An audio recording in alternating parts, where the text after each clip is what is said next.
A speedy welcome to the show for everyone. This is Women of Speed on Asking Radio 98.5 Speed FM Makudi, and I am GrandMa Jighjigh. Today we have a woman of speed with a story to inspire you. A lot of you may know her, and she is Pastor Dr. Mrs. Shikaan. Her story may inspire you. This is Women of Speed on Asking Radio 98.5 Speed FM Makudi, and I am GrandMa Jighjigh. Mrs. Shikaan. Now, Pastor Dr. Mrs. Shikaan, tell us who Mrs. Shikaan is. My name is Reverend Dr. Victoria Shikaan, and I'm a pastor and a teacher. Thank you very much. Yeah. So, when I was reading your biography, I was like, how did she cope? I learned that at a very tender age, you had a problem of the eye. Tell us how it was. How old were you when you experienced this eye problem?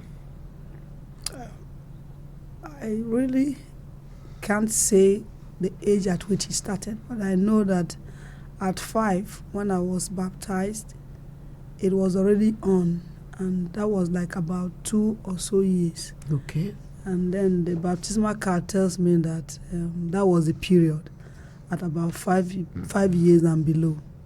And it continued even up to secondary and tertiary levels. Speak loud. Loud. Okay. So, how did you overcome the eye issue? What did you do, or what did your parents do to overcome the eye problem? Okay, my mom was so concerned about it, and the Mka Christian Hospital in Boko, where I was born, they kept taking me there for treatment, and at some point it got so bad, so she was recommended to take me to Kano, but on our way to Kano, somebody said there was a place in Kaduna that the eyes could be treated, and then she stopped over and we continued treatment at the hospital. I was very young. Yeah. Probably before you even started school. Yeah. Wow. Before I started school. Okay. So while you were in school, I think secondary school? The eye issue was taken care of to a large extent, and then I was brought back to Benue, Boko precisely. And at that time, my parents now felt I'm ready for school. So I was enrolled in school, And I continued up to secondary school. But somewhere in primary 4, the eye issue came up again. And at that time, I was giving eyeglasses. That's when I started using glasses up to secondary school level. And when I was done with secondary school, I went to higher institution. I think where God dealt with the matter was when I got born again at the College of Education, Kasinala. Okay. Our father... We'll come to that. Okay. Mm-hmm. Thank you. Yes. So, at secondary school, you lost your dad. That's what your biography says. Yes. What class were you when your daughter you lost your dad? Then it was called Form 4. Form 4. Yeah. Yeah. And so you lost your dad in Form 4. Yes. And you needed to go on to Form 5. So let's say 2 years before you wrote your YiYE. Yeah. Yeah. So how did you cope? What happened? The situation at home was that my mom, as a polygamist, my father had a lot of children. So my mom was actually responsible for my school fees. But it happened coincidentally that when my father died, she also became sick. Wow. And her business collapsed. And she couldn't move. So, and it was a hard job, cooking in the restaurant and selling food. Mm. So she couldn't handle that and became a tug of war at home, both to feed, pay school fees, and all of that. You said in your biography that you were the 5th of 10 children. Yes. Yes. So your elder ones? My elder ones were then not very capable of handling some of those issues. And so you had to step in. My grandmom, okay, that my mother happened to be an only child, so her own mom became very supportive, and that took us through school. Thank God for that. But you also said you actually wrote your YiYE successfully. I did. But you couldn't get your results. Yes. So what happened?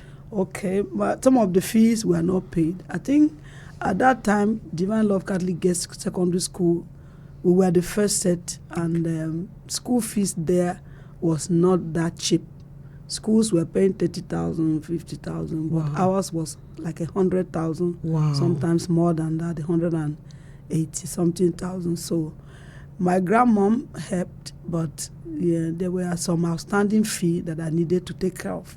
Okay. So when I was done with secondary school, I picked up a job and worked for like a year and a half, saved money, and used the money to clear that up and pick up my result from school so that I could further my studies. That was wonderful, and I commend you for that. Thank you. A lot of women, sometimes that's what happens to them. Yes. They need to hold on, work in order to continue their education. Yes. Thank God for that. Then after you were able to collect your result, you now apply to College of Education, Katsina. Yes, I did. How did it go? I think that was when you met your husband. Yeah, I met my husband after my secondary school in Boko. Okay. But we didn't talk marriage. Okay. So when I got to College of Education, before then, I got admission, showed it to my boss, and he was interested in my result that I brought. I had an A in chemistry. I think that's what, as a science person, that moved him, and he said, "This is a good result. You will do well." And that interest, kept on. By the time I got admission and I got to the College of Education, he promised to pay my fees. I thought I was actually talking to my in-law through my sister and her husband, talking to my in-law, then Father Williams Amove Avenya. Okay. He was living in Manchester then, and I was talking to him about supporting me go further my education. But when this offer to sponsor came, by your boss? By my boss, yes. So who was your boss? Mr. Timothy Ondaka. Okay. Yeah. He was the one who gave his younger sister was my classmate. Okay. And she took me to them to give me a job. Okay. So I did that job for like 1 year, 6 months. And when I was leaving, I was actually faithful with money, with everything. I think that endeared them to me, both him and the wife. And then I could stay on and do extra work and that was also helpful. Yeah, that was helpful. So I hope those who are listening to us will also try where they can to assist those who need assistance, especially in education. Thank you very much. So, when you got married after your College of Education training, what happened after that? My husband, after his graduation, got a job with Ahmadu Bello University as a graduate assistant, and that gave me an opening. He graciously got me a DE form, direct entry form, to further my education in science education, and I moved from Benue after graduation to Kaduna Ahmadu Bello University. I joined him and then started my undergraduate studies immediately. That's wonderful. So this is Speedy Women on Asking Radio 98.5 Speed FM, and I am GrandMa Jighjigh. We'll take a break now and come back. This is Asking Radio 98.5 FM.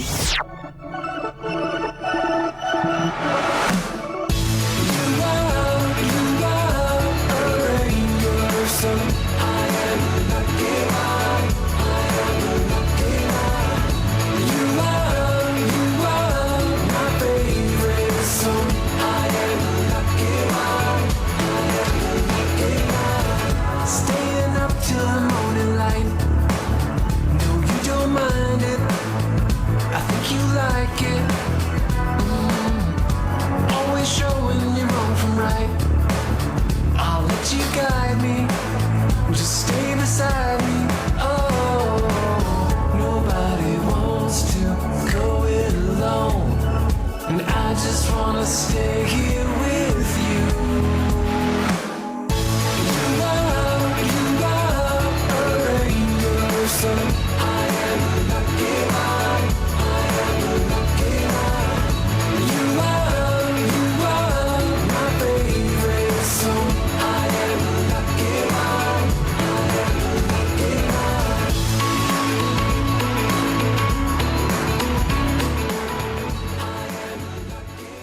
Welcome back. If you're just joining us, this is Women of Speed on Asking Radio 98.5 Speed FM, Makurdi, and I am GrandMa Jighjigh, your presenter.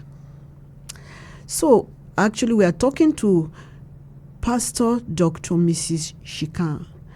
Now, Pastor or Reverend, by the time you move into Zaria, ABU Zaria, how many children? I had just one. One. And was that, no, it was after your third child, if I'm correct from your biography, that you had cancer. Yeah. You were diagnosed with cancer. I was diagnosed with cancer. Tell us that dreadful story. It was actually after my degree education. I just graduated 1994. And shortly after that, I had an experience of pain and then a swelling in my armpit. And I visited Ahmadu Bello University Teaching Hospital. They checked me and queried cancer. Wow. So, but I knew that as a child of God, God was able to deliver me from anything. My faith was strong. So when I heard that from the mouth of the doctor, a lot of, tests were written to be carried out. I took the papers and went straight home, speaking certain words. I told God that this is not how you reward those who serve you. I'm a child of God. I'm a servant of God. I can't come under this. And I went into 7 days of fast. I told that to my father in the Lord, Bishop David Bakari in Zaria. I told it to my prayer squad pastor, and then we began to pray. Personally, I went on a 7-day fast, and God graciously intervened. Wow, what's a frightening story. Yeah. And so, did you have to undergo an operation? Nothing at all. No treatment whatsoever. Tell us how it went. Okay.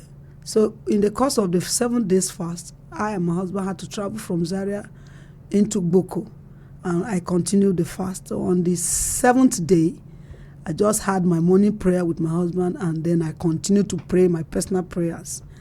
And I had early hours of the morning around 9 o'clock, 8, 9 o'clock. I laid back on my bed and I was resting and was like, meditating. I slept off. Okay. Then I saw heavens opened upon me. And I saw this kind of worship that was intense, so divine, so captivating. And I joined in the worship. I don't know how my body left my bed into the heavenlies. And I joined in the worship. And I saw an angel flew from heaven, a being flew from heaven to the bed where I was lying, opened up the place where the swelling was, and slit open the place, took out something and says, "Look at it." And I turned and looked at it. So it was between heaven and earth. I can't explain. I've never had that before. And then Exactly. It's showed it to me and said, "This is it." And it looked like seed that is coated with sugar. This kind of snack that people know, roundish and big. So he flew back to heaven, and then I came up. I woke up and touched the place instantly and discovered it was flat. Wow. No more lump, nothing. And then I shouted and called my husband in. I said, "Touch this place. There's no more lump. Nothing is there." And he touched and said, "Yes, I can't feel anything." And that was it. Was it confirmed by the I hospitals? went back to Zaria. We traveled back to Zaria. And my father in the Lord, Bishop Bakari, said I must go to hospital and find out and continue my treatment, because I didn't go for any tests. When I was told it was cancer, I didn't go for any tests. I didn't do anything. But when we went back to hospital, the surgeon, I think the person in charge of the surgical unit of the Surgeon hospital, General. yeah, was asked to see me, and he took his time to check me. Took some fluid from that place, yellowish. Usually, if you punch that place, it should be blood. Yeah. But this was, the space now had a yellowish substance. They took in the biggest syringe. They pulled out some fluid, filled it, and then took it to the various tests they wanted to do in the hospital, and gave me an appointment to come back. When I came back, the message was, "Young lady, go, you are free. You are fine, you are well." To God be the glory. Hallelujah. That was a harrowing story. Honestly, really frightening. Yeah. And how long ago is that? I was 26 then, and now I'm 56. 56. That's So that's 30 years ago. 30 odd years. 30 odd years. I'm Wow. free. I'm free. I hope, women of speed, you are inspired. Now, was it after that you proceeded for your PhD? Yeah, we actually left Zaria because of my husband's resignation with Ahmadu Bello University to do a full-time pastoring. Okay. We moved in to do a work in Makurdi. Okay. So I did my master's and PhD at Benue State University. Okay. How was it? How did you cope? It was an unhis tax. Normally, Because I was teaching in our school. As the head of the school. You have a school? Yeah, we do. Okay. We'll talk My about husband, we run the Shepherd Heritage Academy, and now there's New Covenant Christian College. Wow. We also have pastors who are posted out. We started several other schools in local governments and other states. Wow. Yes. Wow. And so you did your master's and your PhD here in BSU, Benue State University. Yeah. How did it go? Was it easy? Not really. Tell Not us really. about it. Yeah, but in 1998, when we moved down to Makurdi, I had this desire in Zaria then. My husband asked me to start a master's. But then things changed because he had this call that became very, very much on his mind, and he was no longer interested in academics, or he had to resign. And so when I also couldn't do my master's, and I was involved in children ministry, children work. I was trained as a child evangelist, and I worked with children evangelism ministry for like 4 years in Zaria before I moved down here. So when we got here, under my watch, we started the Shepherd Heritage Academy, and together with my husband, we began to teach the children. The wealth of knowledge and experience we had, we began to pour into the work, and God helped us. It began to grow. So I had this understanding that God wanted me to further my education. So I spoke to him about it, and he graciously gave me the go-ahead. I went to BSU, took my form. That was 2002. And by 2004, I was done with my master's degree. That's wonderful. I was teaching. When I had lectures, I would take vehicle. I just take mobility rush to BSU. Have my lectures. When I had assignment, I do them in the night or when I'm free. Taught lesson in the mornings and in the evenings, and even Saturdays. Wow. So I could cope with my education. So it was really tasking. It was tasking. Yeah. And then you proceeded to your PhD. Yes, when I was done with the master's degree, my result was so good. My husband saw it and was impressed and said he thinks I should round up this master's and start a PhD. Wow. So that was the agreement, and I entered it. It wasn't easy. It wasn't easy. At the time I started my PhD, I discovered I couldn't teach anymore. So I did only administrative work. That was around 2008. Yeah. So I stopped teaching and I did only administrative work. It was really with ministry work, church work and everything. It was really tasking. But God helped me. I kept praying. And you had a supportive husband. Yeah. Husbands out there, support your women of speed. You will never regret it. So, we are going to open the lines very soon. So, Reverend, you were talking about teaching in your school and also going to school, to BSU for your master's. You own a school? We do. How did you start? Our school started very small. When What is small? When we came into Makurdi, we got an apartment, 5-bedroom apartment, and we hadn't funds to go hire a different place for school. So, but I had this experience where people had schools in their homes. Yes. In Zaria, where I was teaching as a primary school teacher, and I told my husband we could actually start a school in the home, since we couldn't occupy all of the rooms and our parlor was so large. So if we start 2 or 3 classes, he will teach one, I will teach one. I brought with me a teacher from the school I headed in Zaria. Okay. So a chief young man, when I was living in Zaria, he decided to follow me. So he was a third teacher in the school, and it was in our home. So Wonderful. the part of the parlor was one classroom, the guest room was another classroom, then the garage was another classroom. Wow. So we had you started from a crèche? I mean, we had the what we call the preschool class, just generally together, 4-year-olds, 5-year-olds that were just starting school. We are all together put in one place.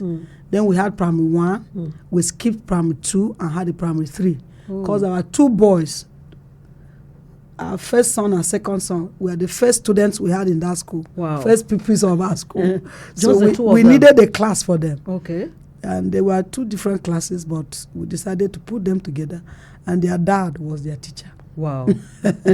So you started with 2 pupils? 2 pupils, my members children. of your family. Yeah. Yeah. Then the parents in the neighborhood that we had taught lesson. We came in July ending, and by the whole of August we used it doing what we call summer school. That's the holiday school. Yes. And those who experienced it actually testified that their children were impacted. And few parents from among them enrolled with our children. Okay. Yeah. A family brought in 3 children, another family 2, and became about 9 children then thereafter. But by the time we ended the session, the first session of our school, we had up to 54 children. Wonderful. That's a wonderful testimony. How is that school now? Wow. God has done wonders. That school is 27 years old now. Wow. About 27 years old now. And like I said initially, that is the mother school that has given birth to a secondary school. If you hear of New Covenant Christian College International here in Makurdi, this year their JAMB, they had 44 children in the final year class, and out of the 44, 18 of them scored 300 and above. That's in their great. JAMB. And it has been like that. That's great. This primary school gave birth to that secondary school. Wow. And gave birth to some other schools. Another one is the day secondary school, which is called the Shepherd High School. The name of the primary school we started with is the Shepherd Heritage Academy. Wow. And now... That's wonderful. Yeah. That is wonderful. We have about 27 classrooms. We are going to open the lines now. And you can call and talk to Dr. Mrs. Shikaan on 08084 275464. That is 0808 427 5464. And you can ask questions. You can, if you've gained something, if you have been inspired, you can tell us where her story has inspired you. And if you want to meet her, you can also meet her. I know so many of you must know her. Now your school is very successful. By God's And grace. that is because the two people are both teachers with a lot of experience And we have God. behind you. You're Yeah. always talking about God this, God that. Even in your cancer issue, God this, God that. Yeah. Tell us, when did you have the calling to become a pastor? I got born again at the College of Education. Everything started there. Okay. So my classmate just noticed that this person needs to be more godly. And he will follow after me, give me tracts and all of that. I read them. And one day they invited me to the FCS meeting, the Fellowship of Christian Students of the College of Education, and I happened to attend. I was inspired and I was happy with a pastor that preached, Reverend Abuka and his wife. They came preaching in that meeting and I got inspired. And when they say who will give their life to Jesus Christ, I was the first on the line. You raised your hand immediately. And today And you are a pastor. that is the journey. I mean, that's where it started. Okay. I'm so happy God did that in my life. We thank God. So, you went to a theologian school. How did you become a pastor? I've done trainings on the job trainings. I've been mentored into it. I also have some other trainings. As a child evangelist also, I did a basic course on child evangelism while I was a copper, serving with the children evangelism ministry. Okay. We were camped at Ilorin Ayenkori and trained. Sorry, let's take this call. Okay. Oh, sorry, we missed it. Yeah, so So I was trained, there as a child evangelist, and then some other trainings came up. Under the ministry too, we had a lot of trainings, and then I was later ordained the pastor. you can join in this conversation by dialing 0808 427 5464. Now, Pastor, let me take you slightly back. Okay. The first two pupils of your school, your lovely two sons, where are they now? What are they doing? Okay. One of them is with us in the ministry. That's the first son. Okay. He read economics at Ahmadu Bello University and then MBA. Okay. Yeah, he's about to continue his studies, but he's working with us as a pastor and an admin in the school. Okay. The second one is an engineer and went to London, to UK to do his master's degree, and now he's working with a power company in the UK. Wow. Wow. This is an hello, sorry. Let's take the call. Hello, good afternoon. Women of Speed on FM 98.5 Makurdi. We've lost that. So, Women of Speed. Hello. Hello? Hello. Good afternoon. Please move away from your radio. Okay, thank you, ma'am. What's your name and where are you calling from? Daniel Jighjigh. Ba? Daniel Jighjigh. Bide. Yes. Okay. Yeah. That's very interesting topic. Thank I you. like that what the woman is saying. Good. Where are you calling from? What part of Makurdi are you calling from? North Bank, each one. North Bank, okay. Yeah, so go on. Hello? Thank you, Mr. Gbide. Excuse me. So he says he loves the story you are telling. Yes, it's a story that inspires your aspirations. How you were inspired to do the things you do. How you've succeeded. Obstacles is what we're talking about. So women of speed, come up and let's discuss. Call us on 0808 427 5464. What has inspired you from Dr. Shikaan's story? Has it inspired you? Have you been encouraged? Look at the determination she showed in growing up. Right from childhood, she had a problem, but as God will have it, the problem was solved. And the mother also stood by her. Unfortunately, at a point, the mother couldn't go on. And being from a polygamous family, her grandmother had to come in to assist. She tried and was able to write her YiYE, but then there was a small obstacle. She couldn't complete her school fees, and so the school fees the results were withheld. But she worked. She said she worked for 1.5 years in order to balance up the school fees and collect her result, which she did. And thanks to her boss, he was encouraging. He was he stood by her. Let's put it this way. When she collected her result, she was able to get admission into College of Education Katsina, where she eventually got married before she even completed her studies. And she proceeded to go to Zaria. She got admission into Zaria with the aid of her husband, and she continued. Then the cancer scare. I know, just listening to that part of her experience gave me the goose. But she was able to overcome it. And she says God was on her side. Yes. She prayerfully called on God, and God answered her prayer. It's something, always have God by your side. Never forget. Even Jesus himself said, first seek God's kingdom, then other things will be added. And that's what she did. She was able to get over the cancer scare miraculously. But today, 30 years after, she's sitting here. In fact, she will go down in history as a cancer survivor. Mm-hmm. What has strengthened you or inspired you from Reverend Dr. Mrs. Shikaan?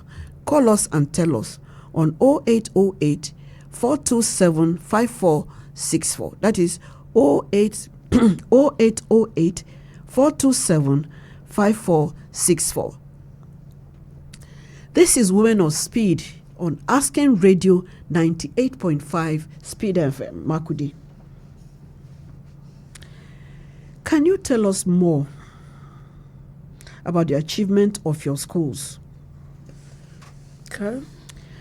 Did you, from the beginning, did you aspire to open a school, to own a school, or it just came as an afterthought? Yeah. Now you are retired. Your husband has resigned or retired from his lecturing from ABU. Yeah, he did that long ago. Mm-hmm. Before you are back. You are back to Benue. Yes. So, was it a planned thing from the beginning, or because you noticed that we can do it since we have 5 rooms to spare? No, it wasn't an afterthought. But we didn't begin thinking we should own schools. Mm-hmm. We began thinking we're academicians. We loved academics.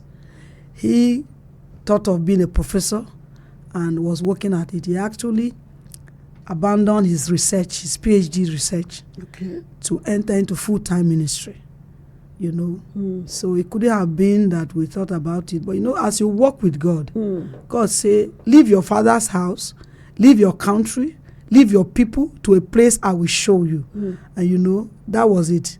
God said, leave this job and do this for me. As we kept obeying God, the instructions were coming, we were following them until we are where we are today.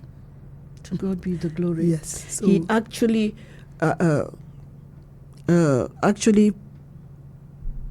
obeyed God gave him a vision and said, Matthew chapter 6 verse 33. seek first the kingdom of God and his righteousness, You are a and pastor. all other things shall be added on. I'm not surprised you are finishing it for me. You are a pastor. Yes. So you now went into the school with 2 pupils. Yeah. And you have So- ended up having God said, do a work for me, Pentecostal Christian schools. And when he heard that, we had nothing in our hands to start school, but we had all the experiences, all the knowledge. you had the material as well. Yeah. You had space. Yes. So God provided The people. and you made use of it. Yes. Yeah, you took it from there. So that was a vision from God. It was not something we were born with. Neither we were getting into marriage with a plan to come and start schools. We were getting into the university to be academics. Fancy that. 2 academicians owning a school. What do you expect? She said out of the 57 students that sat for JAM this year, 44. Out of 44. 44 Yes, 18 18 scored 300 and above. Yes. Wonderful. It has been so with our primary school.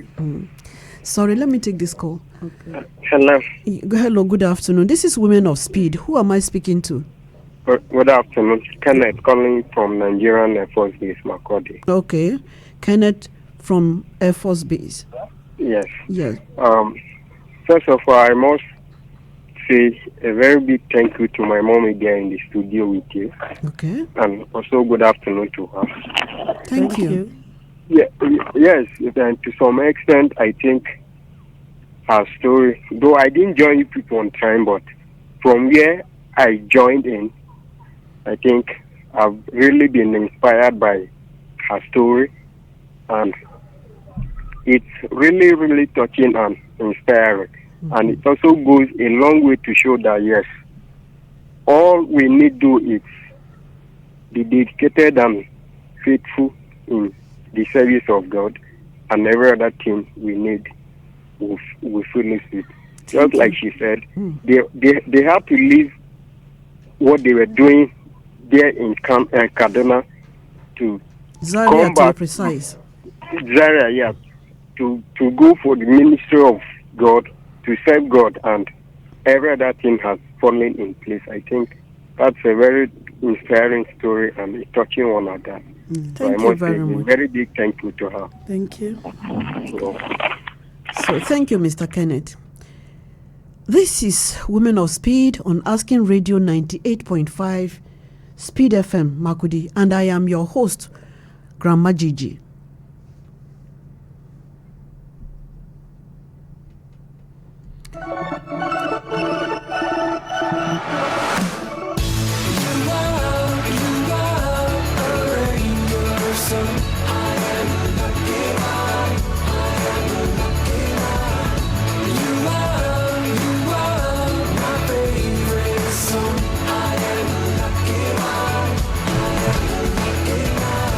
Staying up till the morning light. No, you don't mind it. I think you like it. Always showing you wrong from right. I'll let you guide me. Just stay beside me. Oh, nobody wants to go it alone, and I just wanna stay here with you. You are a rainbow, so I am a lucky man. I am a lucky man. You are my favorite song.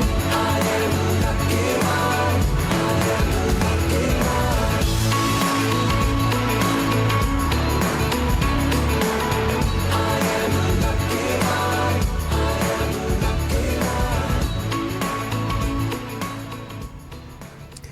Hello, if you're just joining us, this is Speedy time for Women of Speed on Asking Radio 98.5 Speed FM Makudi, and I am GrandMa Jighjigh. So, we are talking to Pastor Dr. Mrs. Shikaan, and we are actually streaming online and Facebook on askingradio.com. We have a question from Regina Ibiame from London, and she said, what job did you get after secondary school? Mm-hmm. It was a cashier kind of job. Okay. Yes, with a private company. Okay. I hope she got that. She worked as a cashier, and a very good one. That's why her boss was so generous to her. He even offered to sponsor her through a College of Education. Thank you very much. So when the children began growing up, or when you had to run around doing all these things, how did you cope with the family? The family is our biggest responsibility as women of speed. By the grace of God, I think the Bible says wisdom is profitable to direct. I began to seek help prayerfully. You know, at my undergraduate, during my undergraduate studies, I could sleep late hours. I come back from lectures, like evening lectures. Sometimes I have to go to church in the evening with my children, and then we come back, we cook, we eat. When I lay the children to sleep, you see me washing clothes at night. When I'm done with that, I do my assignments. I know how it goes. And then I pray. Sometimes early in the morning, I'm up trying to cook, trying to do one or two things. But when you are faced with such challenges, you know you have people around you. My husband is the first person when the children came up, and he could help with anything. If I delay to come back, maybe I have evening lectures, he could even cook. Can help to wash the children's nappies and, do many things. Thank so you. we work together, and then sometimes I needed help from younger people. And Thank it was you. easy Thank to you. tell them to help. Thank you very much. So today we have had Dr. Mrs. Shikaan to tell us her story that has inspired so many. We are very, very grateful. And this is where we come to an end of today's Women of Speed. If you want to join us next week, please call us on 0808 427 5464 to tell us how your own be. How did you get to where you are today? Today you had Dr. Shikaan. Next week, it will be your turn. Mm-hmm. So please come and tell us how your own is. This is Women of Speed on Asking Radio 98.5 Speed FM, and I am your host, GrandMa Jighjigh. See you next week, same time, 3 p.m. Thank you. Thank you. This is Asking Radio 98.5 FM.